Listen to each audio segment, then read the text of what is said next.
you very much, Mark. Good afternoon. It's very good to see many of you colleagues from higher education, industry, and also think tanks. Virtually as it may, our work continues in collaboration under current circumstances. Thanks, Warren, for the keynote, some useful reminders and progressive arguments. Having lived and worked in China, I would love to follow up on some of your ideas later. Thanks, Riley. Also, I teach corporate governance, so it was a fresh insight into something that's very often vaguely discussed on most occasions. So coming to my idea, my research areas are in development and environmental economics, heavily focusing on social innovation and entrepreneurship, collaborative consumption, gig economy, sustainability, and global goals. Now, evidence shows that renewable energy technologies have transformed rural lives in several developing and also BRICS countries, with a growing number of institutional arrangements that support alternative energy-based enterprises, particularly solar. This research specifically investigated how solar energy entrepreneurs in rural India are supported and also developed. Could I just say, sir, your microphone is breaking up a little bit. Oh gosh, right. Okay, let's hope this is better. So I was saying this research specifically investigated how solar energy entrepreneurs in rural India are supported and also developed by a private renewables sort of company that has an innovative and interactive stakeholder management portfolio. So this is a for-profit company operating with a social motive, which makes it sort of curious, that incubates several others in the industry without scaling itself up. So unpacking its model, it's sort of essential in order to understand what really works to support this new generation of renewable-based entrepreneurs. So I'm on the second slide. I hope that we are on the same page. Fundamentally, the core objective was to really sort of unpack the institutional arrangement, also investigate the process-based outcome generated by this particular private company that thoroughly works towards building and sustaining solar energy-based entrepreneurs. Second objective was to understand how a private renewables company effectively acts, reacts, and also interacts. So this research was as much on entrepreneurship as much on institutional arrangements at the same time, towards building solar energy entrepreneurs in rural India specifically. Finally, the third objective was to sort of illustrate how different ways, innovative ways of managing multi-stakeholder partnership could improve the working relationship with clients and the degree of closeness in partnership with suppliers for offering customized delivery of solar energy technologies. And so it's really, I mean, one of the observations of this research was this company didn't really consider the users of these technologies as beneficiaries. They started treating them as clients. So the dynamics was quite different. Therefore, this study was quite interesting, I felt. I hope you feel the same way. So that's today's menu, really. I'm on the third slide now. So I would really like to start a little bit on entrepreneurship because that's the area that we are sort of exploring today. And I did mention in the previous slide literature mini review, given the time constraint.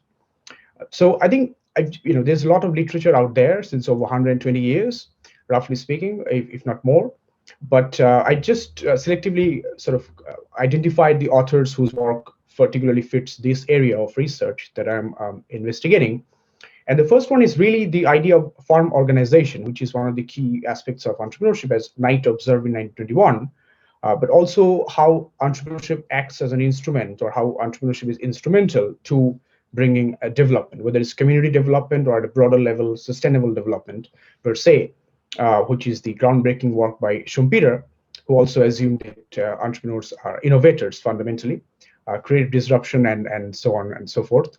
But also the contribution by Kirchner, which was published in 1973, that talks a little bit about how entrepreneurs can change the market dynamics and also build newer dynamics into specific. I think this particular contribution was very much relevant in the context of social innovation and entrepreneurship later on.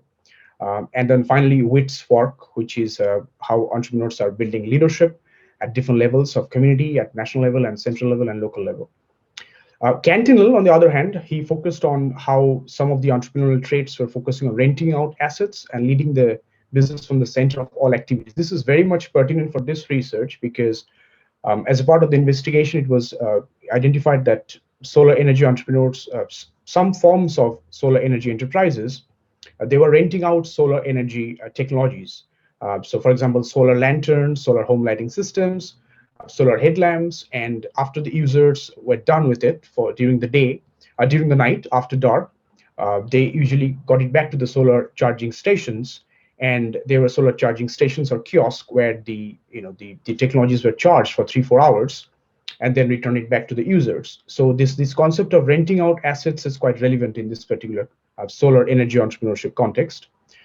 Finally, sort of loosely, Dee's concept of how he defines social entrepreneurship sort of matches the definition of solar energy entrepreneurship that I sort of proposed. And it is, fundamentally, it's about adopting a mission to create and sustain social value, not just private value, because this sort of entrepreneurship in the context builds a community level engagement, and it's not individual entrepreneurship, but there are personal, social, and intellectual capital that is generated as an outcome of these entrepreneurial initiatives. So the next slide is just a couple of more.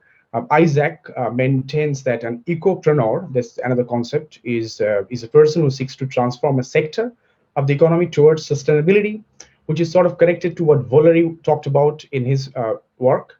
He identified two types of ecopreneurs, sort of they're sort of contemporary, but Valery divided the ecopreneurs into two groups: environmental conscious entrepreneurs and green entrepreneurs. So I think he sort of identified that there are businesses or there are entrepreneurs who sort of starts up an enterprise that has got a very green approach. So they are very environmentally conscious. But then there are also other businesses that are green by its very nature. So some adopt green and some are green by its very nature. So that distinction was useful to come up with the definition of solar entrepreneurship that we are looking at in this particular slide, number 6. So a solo entrepreneur is really somebody who would do or one or a combination of the following: buying, renting, borrowing, selling, maintaining, servicing, manufacturing, and even installing any or a mix of solar energy technologies for setting up one or more income generating energy based enterprises. And that's a definition that I came up with after 10 years of sort of rigorously engaging with this particular type of entrepreneurship, also studying the solar energy enterprises and how institutions were supporting it, and what sort of outcomes were generated in the end. So very briefly, the last point, you can see some of the examples of what sort of technologies we are looking at, starting from solar energy, solar home lighting systems, solar crop dryers, solar irrigation pumps that you get to see in Central Asia, East Asia, even in Latin America, and also the popular ones such as solar mobile phone chargers, solar vans, and also short haul transport mobility vans that are run by solar power. So the company that this research really investigated is called Selco, which is the Solar Electric Light Company of India. And it's a private US company with various shareholders from different countries. And I'm not going to go through the slide, but one of the fundamental myths that they wanted to break was that the poor can't manage smart technologies. That was one of the top 3 myths around smart technologies and the poor, people living below the poverty line, particularly in the rural areas.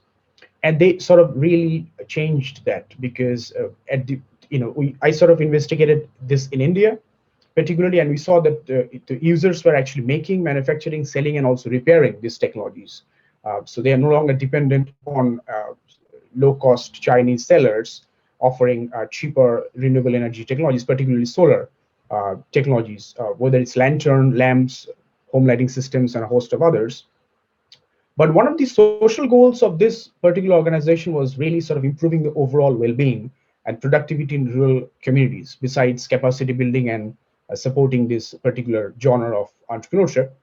In addition to that, they also work towards building rural banking networks, because these individuals, when they wanted to sort of take up these technologies as an asset, not necessarily as an add-on in an electricity source or source of light simply, in some cases, they couldn't approach the bank, although the technologies were not that expensive, but the whole repayment mechanism was so complex that formal banks, even the regional rural banks in India didn't really come forward to sort of offer this sort of micro loans.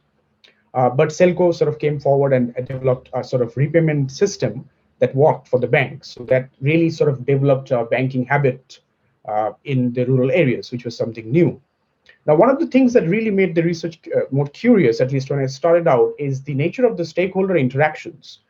Most often in the renewable energy sector, we talk about the importance of having a triple helix relations, having the research industry and also academia, government working together. But this one in particular, this case study focus, didn't really work with the government, but they worked super closely, intensively with these various stakeholders as you're looking at. So that included NGOs and WOs who helped in sensitization of these technologies before the company walked into a rural area and introduced this new technology that was novel. They worked closely with regional rural banks to make the credit available for these farmers or any users taking up the loan for starting up a solar energy based enterprise. They worked rigorously with the suppliers because each and every single solar energy technology that this company offers in the rural areas are highly customized.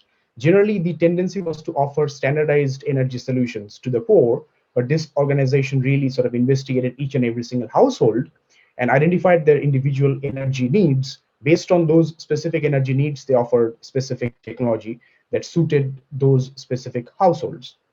So it really needed a lot of work with the suppliers who are largely local and indigenous. They didn't work with large scale manufacturers just to boost the regional economy also. So that was one of the reasons the company didn't also scale. Naturally, they also work very closely with entrepreneurs here and also their sales and R&D team who are always up and about trying to reach to the villages, new villages that are off grid, cannot be connected by grid for topographical reasons or otherwise. So here, slide number 9, we are looking at some of the customized solar energy technologies and the type of businesses that are typically generated. You can see there are solar mobile charging stations, solar landing charging depots and kiosks, manufacturing and repairing centers. So as an example, a particular solar entrepreneur started with 30 lamps, solar lamps, and put the solar charging station on the roof of his house that would charge the batteries used in these lamps. He would then charge the batteries daily and rent the lamps to the vendors at about 5, 6, 5:30 or 6 after dark.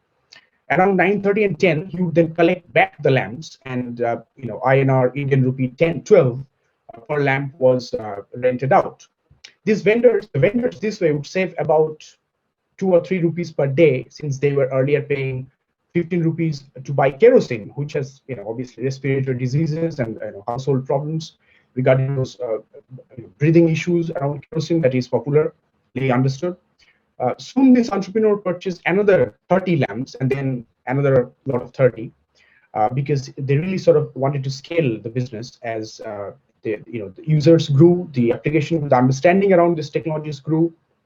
So that's various examples of solar PV lighting systems have exponentially grown in usage in rural India, such as particularly portable lanterns and home lighting systems, up to 4 lamps that it offers, and also street lighting systems. Now, most of these technologies are portable and costs around $62 to $68 if they're buying it.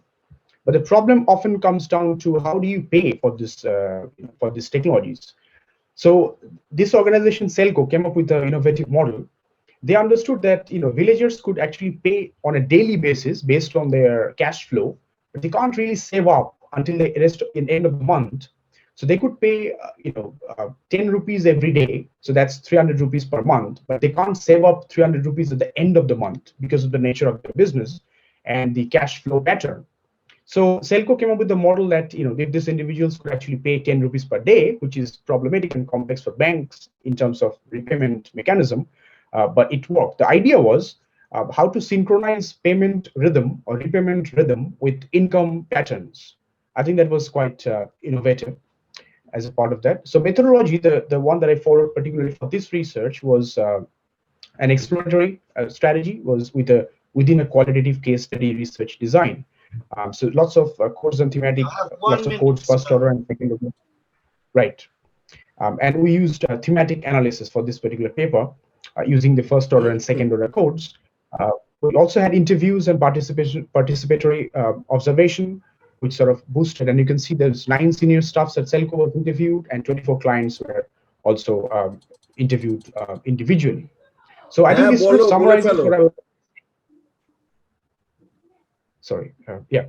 So one of the things was, this increased interaction with clients that the company had to provide the customized demand-based products and services, but also this continuous interaction with suppliers to offer this customized technology, particularly local suppliers, not large-scale manufacturers.